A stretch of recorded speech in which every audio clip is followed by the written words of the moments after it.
Salut à tous, c'est encore Arsène Amakane et soyez les bienvenus dans cette suite de vidéos sur la formation en rédaction web. C'est la suite logique de ce que nous avions eu à faire dans la première vidéo, dans le premier tuto. Ok, et dans la toute première vidéo, nous nous étions arrêtés sur le principe de la pyramide inversée que nous avons expliqué. Nous avons expliqué de long en large ce que ce principe-là regorge. Et je vous invite et je vous exhorte, pour ceux qui n'ont pas suivi la précédente vidéo, de la chercher, car celle-ci n'est qu'une suite logique. Celle-ci n'est qu'une suite de ce que nous avions eu à faire. Et sans la précédente, vous ne pourrez pas comprendre celle-ci. Donc, je vous exhorte à chercher la première vidéo, à chercher la précédente vidéo. Vous pouvez nous écrire, vous pouvez m'écrire via le mail de l'ONG pour demander le lien et je vais la partager et je vais le partager avec vous. Pardon. Donc, aimez, abonnez-vous et partagez avec vos proches. Ne gardez surtout pas cette vidéo pour vous. Ne gardez pas ça seulement pour vous. Partagez avec vos proches. Partagez avec vos amis.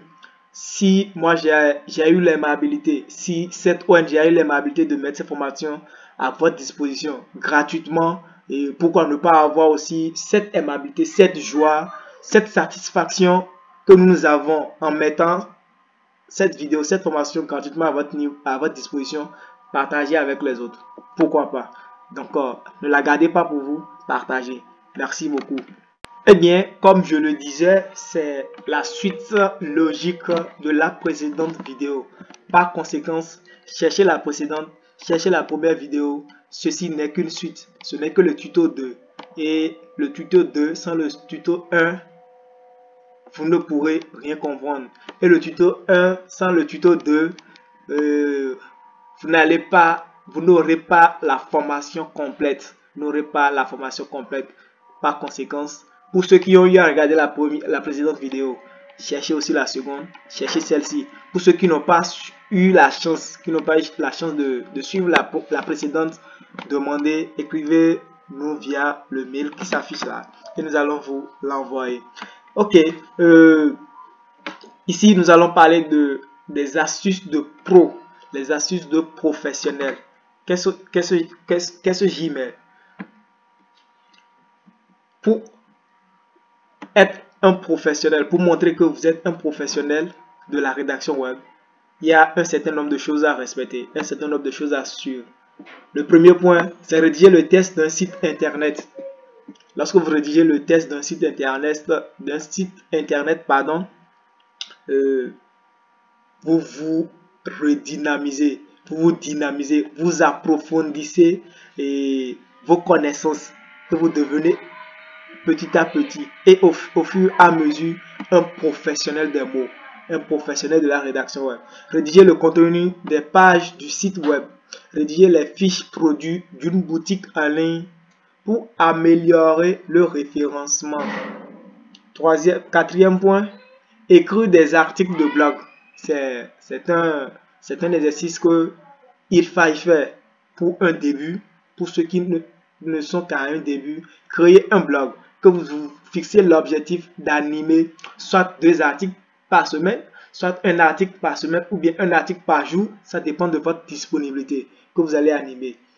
Cinquième point, optimiser un article pour le référencement sur Google.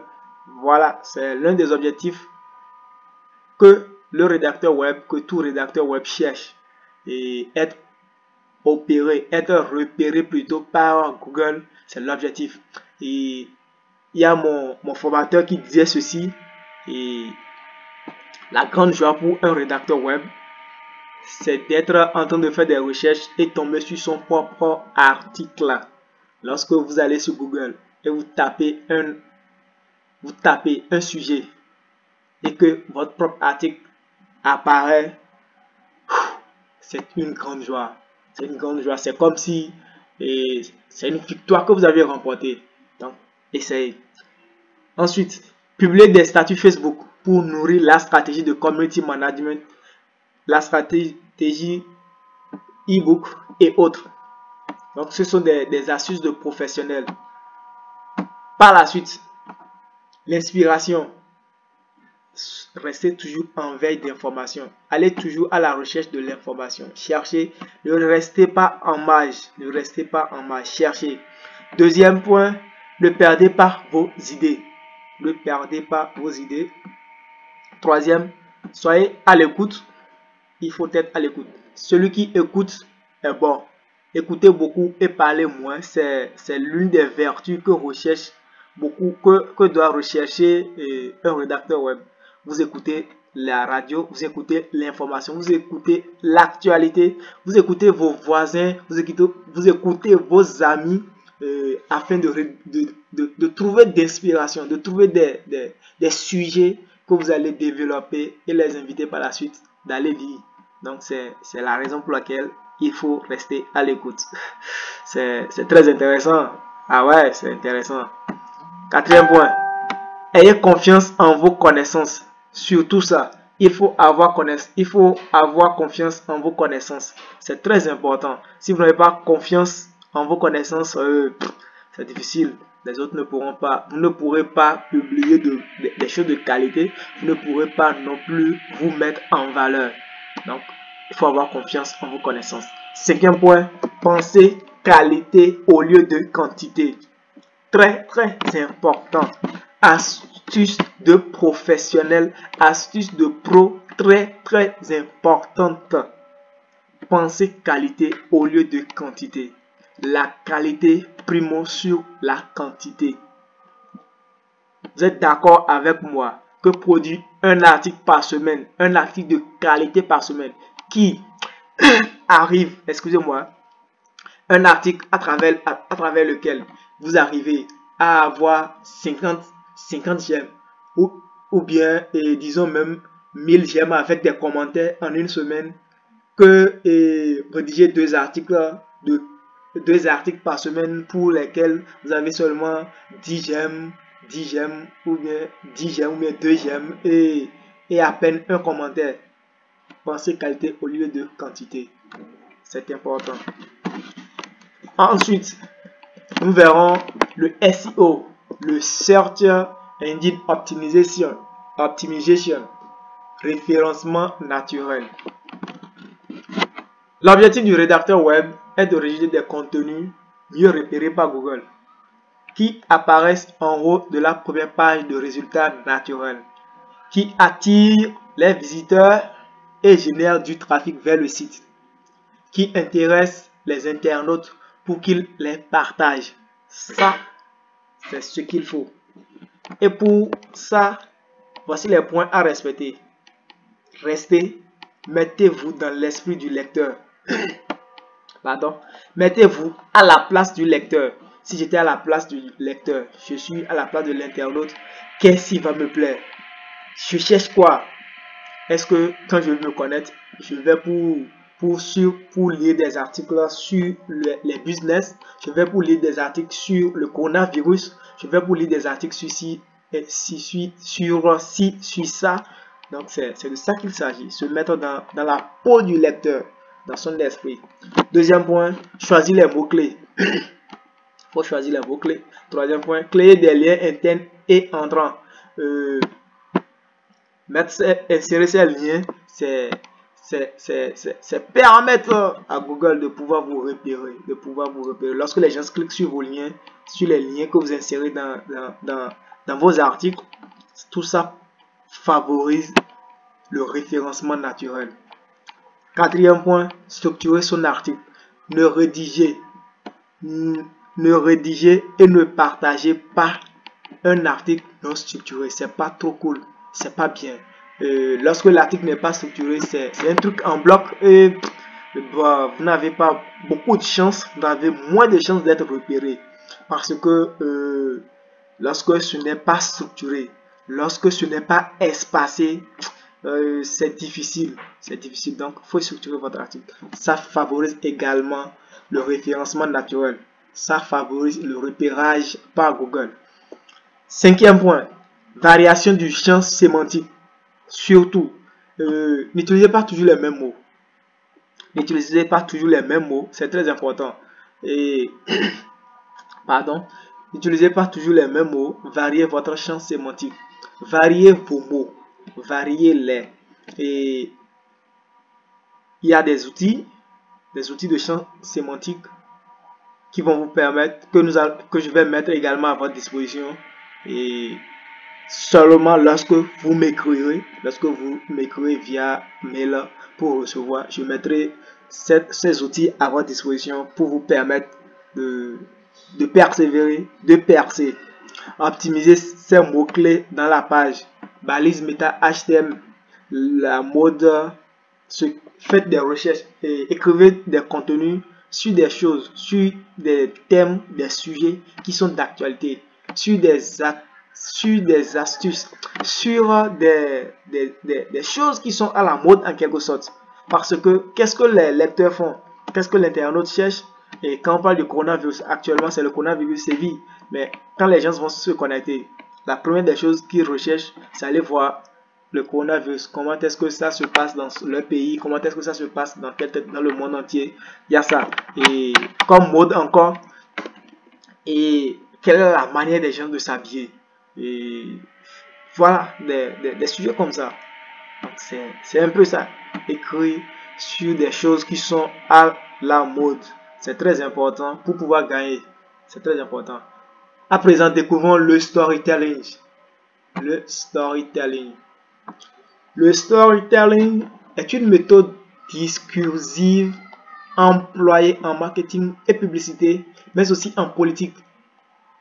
Il permet à une entreprise, un produit, un homme ou une femme politique de se démarquer à l'aide d'une histoire.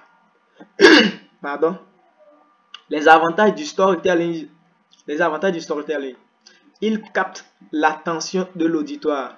Il facilite l'adhésion aux propos. Il améliore la mémorisation des éléments. Je vous explique c'est quoi le storytelling.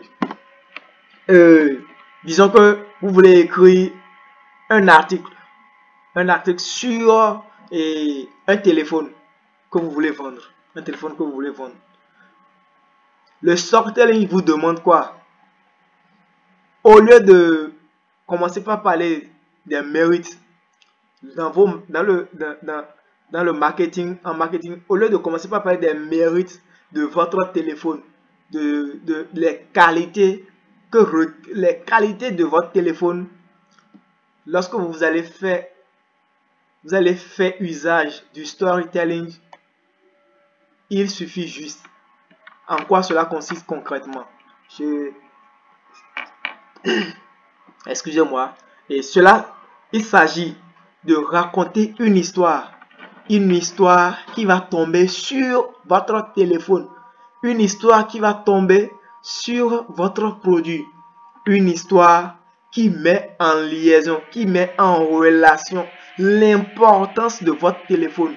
Qu'est-ce que le téléphone va ce que le téléphone va permettre, va régler comme problème à l'acheteur, ce que le problème va résoudre comme problème à toutes ces personnes, à tous ceux qui vont s'acquérir de votre téléphone. C'est ce que le storytelling fait. Vous racontez une histoire et pour montrer l'importance, pour faire la publicité d'un produit. C'est la stratégie de marketing utilisée par Apple, iPhone, ce sont leurs stratégies de marketing. Donc c'est un peu ça. La publicité ne sert plus à rien ici. Le seul produit, mais à rechercher l'adhésion des consommateurs et consommatrices à l'univers d'une marque. L'attachement devient un argument de vente. C'est un sentiment qui peut être atteint par le storytelling. Créer un storytelling pour une entreprise ou pour une marque revient à prendre en compte l'ADN de la marque et les valeurs des consommateurs et consommatrices ou des prospects. Il doit être authentique pour être positivement perçu par les consommateurs et les consommatrices. Donc c'est un peu ce que signifie le storytelling. Le storytelling, vous verrez ça dans les vidéos de YouTube, vous verrez ça dans la formation que Anthony Rice a fourni. Vous verrez, il en a parlé, c'est dedans. Et c'est ainsi, raconter une histoire pour mettre en valeur un produit, pour mettre en valeur quelque chose. Découvrons à présent le copywriting. Qu'est-ce que ça c'est? Le copywriting, c'est l'art de vendre sur du papier. Vous en avez certainement entendu parler, même si c'est une fois. C'est important. Le copywriting, l'art de vendre sur du papier. Et pour ceux qui détiennent des sites e-commerce, ils font usage du copywriting car ils ne voient pas leurs clients, mais ils vendent leurs produits. Donc, c'est un art. C'est un art. Un texte bien rédigé, persuasif et convaincant en même temps, est commode quand vous n'avez pas la possibilité de rencontrer votre prospect. C'est l'annonce publicitaire qui fait le travail pour vous. Elle répond aux questions, fournit des informations et lorsque le test est bon, guide les lecteurs vers l'achat. En d'autres termes, elle multiplie par 1000 le travail d'un vendeur. C'est un peu ça. Pour ceux qui veulent maîtriser l'art, vous devez obligatoirement connaître les mécanismes de la vente. Vous devez être un professionnel des mots. Le copywriter est super vendeur. Est un super vendeur. Ensuite, vendez sur du papier ou sur écran. Le lecteur doit se sentir concerné personnellement. Mettez le client en avant. Ne parlez pas de vous. Ne parlez pas des choses bizarres. Mettez le client en avant. Pas de littérature s'il vous plaît. Vendre au lieu de simplement attirer l'attention. Ce qui est obligatoire, c'est de pouvoir vous exprimer et décrire votre produit brièvement, clairement et de façon convaincante. Exactement comme un bon vendeur. Donc, pour maîtriser là, c'est ce qu'il faut faire. C'est ce qu'il faut faire. Ne vous baladez pas. Ne vous baladez pas. Ne vous promenez pas. Cela vous viendra à force de travail. Si vous avez des questions, elles sont les bienvenues. Sinon que on va encore devant. Maintenant, nous allons voir les outils. Pour les outils, premièrement, nous avons les sites de rédaction. Et comme il y a des sites de rédaction sur lesquels vous pouvez mettre vos articles vous pouvez publier vos articles. Vous les aurez. Et deuxième point, balise HTML. Il y a des outils pour ça. Troisième point, outils de rédaction. Quatrième, après cette formation, vous aurez tout ça. Et NB, pour les outils de correction des fautes, de vérification du plagiat, de champ lexical, écrivez-nous via mail pour les recevoir. Tout simplement, comme je l'avais annoncé au début, pour le partage d'expérience. Moi, comme expérience, après ma formation en rédaction web, j'ai créé 2 sites, un blog personnel et un site de formation en trading. C'est à partir de ces 2 sites plutôt, à partir de ces 2 sites que je m'exerçais. J'étais en train de m'exercer au fur et à mesure et après des mois d'exercice, je me suis lancé dans la rédaction web proprement dite. Pourquoi est-ce que je dis proprement dite? C'est parce que j'étais encore à mon propre compte et je rédigeais pour moi-même. Quand je dis proprement dite, c'est que j'ai commencé à postuler à des offres de recrutement de rédacteurs web. Et par la grâce de Dieu, j'ai postulé à deux offres pour lesquelles j'ai échoué, je n'ai pas été pris.